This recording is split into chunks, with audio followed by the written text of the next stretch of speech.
A Sociedade do Cansaço, por Byung-Chul Han. 1. A violência neuronal. Cada época possui suas enfermidades fundamentais. Desse modo, temos uma época bacteriológica, que chegou ao seu fim com a descoberta dos antibióticos. Apesar do medo imenso que temos hoje de uma pandemia gripal, não vivemos numa época viral. Graças à técnica imunológica, já deixamos para trás essa época. Visto a partir da perspectiva patológica, o começo do século XXI não é definido como bacteriológico nem viral, mas neuronal. Doenças neuronais como a depressão, transtorno de déficit de atenção com síndrome de hiperatividade, transtorno de personalidade limítrofe ou a síndrome de burnout determinam a paisagem patológica do começo do século XXI. Não são infecções, mas infartos, provocados não pela negatividade de algo imunologicamente diverso, mas pelo excesso de positividade. Assim, eles escapam a qualquer técnica imunológica que tenha a função de afastar a negatividade daquilo que é estranho. O século passado foi uma época imunológica. Trata-se de uma época na qual se estabeleceu uma divisão nítida entre dentro e fora, amigo e inimigo, ou entre próprio e estranho.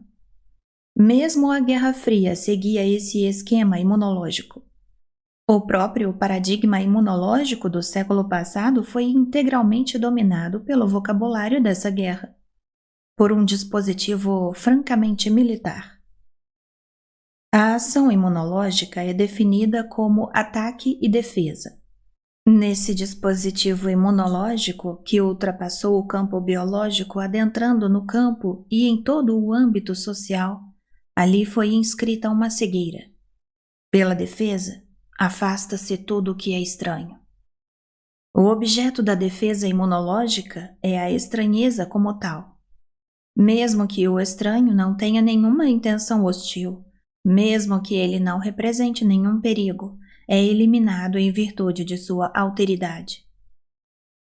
Nesses últimos tempos, têm surgido diversos discursos sociais que se servem nitidamente de modelos explicativos imunológicos. Todavia, a atualidade do discurso imunológico não pode ser interpretada como sinal de que a organização da sociedade de hoje seria uma época mais imunológica do que qualquer outra. O fato de um paradigma ser erigido propriamente como objeto de reflexão, muitas vezes, é sinal de seu declínio.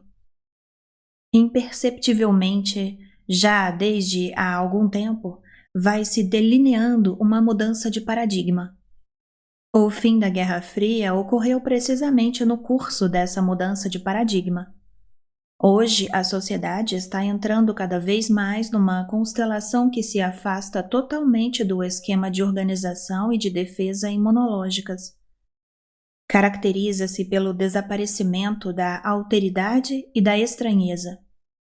A alteridade é a categoria fundamental da imunologia. Toda e qualquer reação imunológica é uma reação à alteridade. Mas hoje em dia, em lugar da alteridade, entra em cena a diferença, que não provoca nenhuma reação imunológica. A diferença pós-imunológica, sim, a diferença pós-moderna já não faz adoecer. Em nível imunológico, ela é o mesmo. Falta a diferença, de certo modo, o aguilhão da estranheza, que provocaria uma violenta reação imunológica. Também a estranheza se neutraliza numa fórmula de consumo. O estranho cede lugar ao exótico.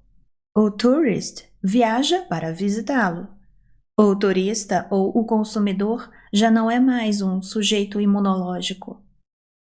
Dessa forma, também Roberto Esposito coloca uma falsa hipótese na base de sua teoria da imunitas, ao afirmar: em qualquer dia do último ano, podemos ler o relato nos jornais talvez até na mesma página, a respeito de diversos acontecimentos. O que tem em comum entre si fenômenos como a luta contra o surto de uma nova epidemia, a resistência contra um pedido de extradição de um chefe de Estado estrangeiro acusado de violação dos direitos humanos, o reforço das barreiras contra a imigração ilegal e as estratégias para neutralizar o ataque dos vírus de computador mais recentes?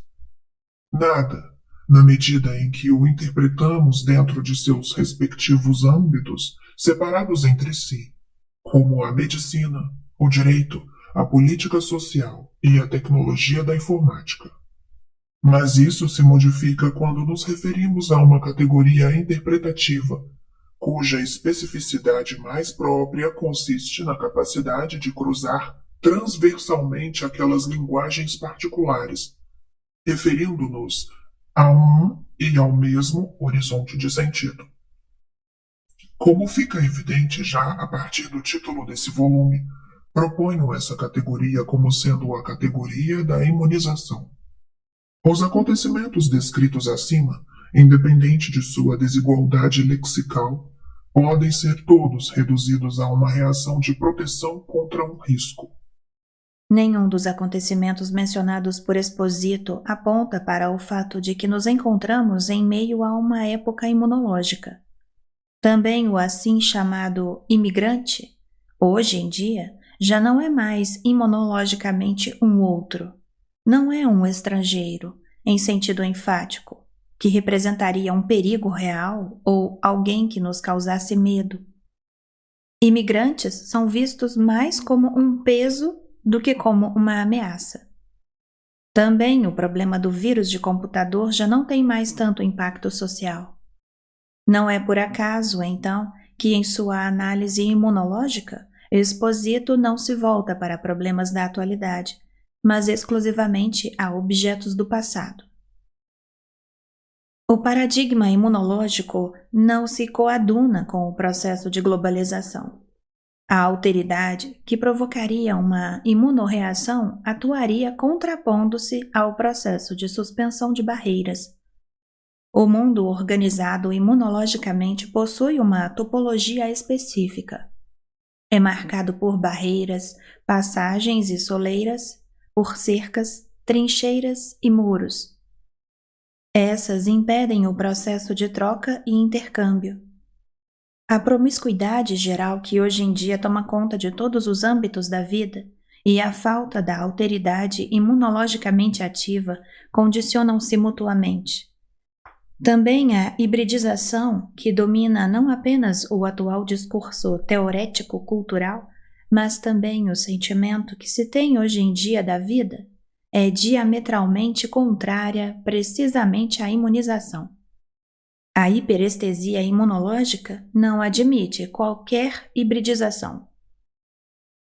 A dialética da negatividade é o traço fundamental da imunidade. O imunologicamente outro é o negativo, que penetra no próprio e procura negá-lo. Nessa negatividade do outro, o próprio sucumbe, quando não consegue, de seu lado, negar a aquele. A autoafirmação imunológica do próprio, portanto, se realiza como negação da negação. O próprio afirma-se no outro, negando a negatividade do outro. Também a profilaxia imunológica, portanto a vacinação, segue a dialética da negatividade. Introduz-se no próprio apenas fragmentos do outro para provocar a imunorreação. Nesse caso, a negação da negação ocorre sem perigo de vida, visto que a defesa imunológica não é confrontada com o outro, ele mesmo. Deliberadamente, faz-se um pouco de autoviolência para proteger-se de uma violência ainda maior, que seria mortal. O desaparecimento da alteridade significa que vivemos numa época pobre de negatividades. É bem verdade que os adoecimentos neuronais do século XXI seguem, por seu turno, sua dialética, não a dialética da negatividade, mas a da positividade. São estados patológicos devidos a um exagero de positividade. A violência não provém apenas da negatividade, mas também da positividade. Não apenas do outro ou do estranho, mas também do igual. Baudrillard aponta claramente para essa violência da positividade quando escreve sobre o igual. Quem vive do igual também perece pelo igual. Baudrillard fala igualmente da Obesidade de todos os sistemas atuais. do sistema de informação, do sistema de comunicação e do sistema de produção. Não existe imunorreação à gordura. Mas Baudrillard expõe o totalitarismo do igual a partir da perspectiva imunológica.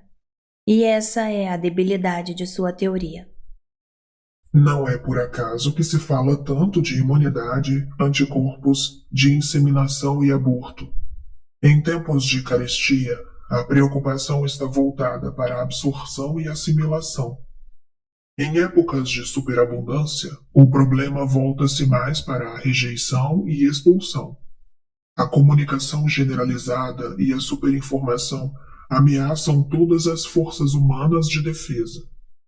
Num sistema onde domina o igual, só se pode falar de força de defesa em sentido figurado. A defesa imunológica volta-se sempre contra o outro ou o estranho em sentido enfático. O igual não leva à formação de anticorpos. Num sistema dominado pelo igual, não faz sentido fortalecer os mecanismos de defesa. Temos de distinguir entre rejeição imunológica e não imunológica. Essa se aplica a um excesso de igual, um exagero de positividade. Ali não há participação de nenhuma negatividade.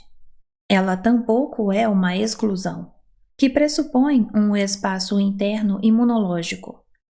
A rejeição imunológica se dá, ao contrário, independentemente do quantum, pois é uma reação à negatividade do outro. O sujeito imunológico rejeita o outro com sua interioridade. O exclui, mesmo que exista em quantidade mínima. A violência da positividade que resulta da superprodução, superdesempenho ou supercomunicação já não é mais viral. A imunologia não assegura mais nenhum acesso a ela. A rejeição frente ao excesso de positividade não apresenta nenhuma defesa imunológica, mas uma abreação neuronal digestiva, uma rejeição. Tampouco o esgotamento, a exaustão e o sufocamento frente à demasia são reações imunológicas. Todas essas são manifestações de uma violência neuronal, que não é viral, uma vez que não podem ser reduzidas à negatividade imunológica. Assim, a teoria da violência de Baudrillard está perspassada de refutações argumentativas, porque busca descrever imunologicamente a violência da positividade ou do igual, do qual não participa nenhuma alteridade. Assim, ele escreve: É uma violência viral, aquela da rede e do virtual. Uma violência da aniquilação suave. Uma violência genética e de comunicação. Uma violência do consenso. Essa violência é viral no sentido de não operar diretamente através de infecção, reação em cadeia e eliminação de todas as imunidades.